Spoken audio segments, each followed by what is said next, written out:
ವೈದ್ಯೋ ನಾರಾಯಣ ಹರಿ ಅಂತ ಹೇಳ್ತೀವಿ. ಬಡಬಗ್ಗರು ಸರ್ಕಾರಿ ಆಸ್ಪತ್ರೆಗಳಲ್ಲಿ ಸರ್ಕಾರದ ಸ್ಕೀಮ್ಗಳಲ್ಲಿ ಚಿಕಿತ್ಸೆ ಪಡ್ಕೊಳ್ಳೋದಕ್ಕೆ ಅಂತ ಸಾಕಷ್ಟು ಪ್ರಯತ್ನವನ್ನ ಪಡ್ತಾರೆ.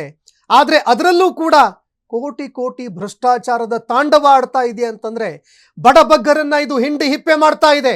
ಯಾವ ವೈದ್ಯಕೀಯ ಸಂಸ್ಥೆ ಬಡವರಿಗೆ ನೆರವಾಗಬೇಕಾಗಿತ್ತು ಅದೇ ರಕ್ತ ಹೀರ್ತಾ ಇದೆ ಅಂತಂದ್ರೆ ನಂಬ್ತೀರಾ? ಅಂತವರ ಭ್ರಷ್ಟರನ್ನ ಭೇಟಿಯಾಡೋದಕ್ಕೆ ನಿಮ್ಮ ಫ್ರೀಡಮ್ ಟಿವಿ ಸದಾ ಸನ್ನದ್ಧ. ಇದು ಫ್ರೀಡಮ್ ಟಿವಿಯ big breaking news. CM Siddaramaiah ಅವರು ನೋಡಲೇಬೇಕಾದಂತಹ ಸ್ಟೋರಿ ಇದು.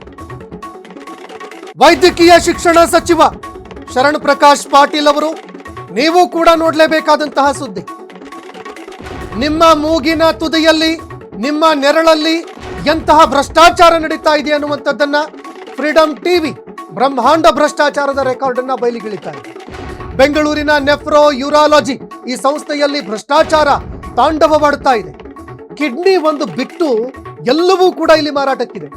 ಕಿಡ್ನಿ ಆಸ್ಪತ್ರೆಯಲ್ಲಿ ಕೋಟಿ ಕೋಟಿ ಲೂಟಿಕೋರರು ಕರಾಮತ್ ಮಾಡ್ತಾ ಇದ್ದಾರೆ. ಬಡವರ ಪಾಲಿನ ಸಂಜೀವಿನಿ ಈಗ ಭ್ರಷ್ಟರ ಪಾಲಿನ ಕಾಮಧೇನು ಆಗಿದೆ. ಸಂಸ್ಥೆಯ ಡೈರೆಕ್ಟರ್ ಶಿವಲಿಂಗಯ್ಯ ಇವರ ನೇತೃತ್ವದಲ್ಲೇ ಕೋಟಿ ಕೋಟಿ ಲೂಟಿಯಾಗ್ತಾ ಇದೆ. ರೋಗಿಗಳು ಬಡವರ ರಕ್ತವನ್ನ ಹೀರ್ತಾ ಇದೆಯಾ ಸಂಸ್ಥೆಯ ಆಡಳಿತ ಮಂಡಳಿ. ಬೇಸತ್ತಿರೋ ಆಡಳಿತಾಧಿಕಾರಿಯೊಬ್ಬರು ಸರ್ಕಾರಕ್ಕೆ ದಾಖಲೆಗಳನ್ನು ಕೊಟ್ಟಿದ್ದಾರೆ.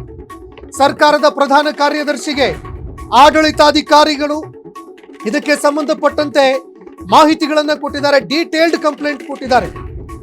ಫ್ರೀಡಮ್ ಟಿವಿ ಸ್ಫೋಟಕ ಲಂಚಾವತಾರವನ್ನ ಬಯಲು ಮಾಡ್ತಾ ಇದೆ. ಸಿಎಂ ಸಿದ್ದರಾಮಯ್ಯ ಅವರು ನೋಡಲೇಬೇಕಾದಂತಹ ಸ್ಟೋರಿ ಇದು. ಜೊತೆಗೆ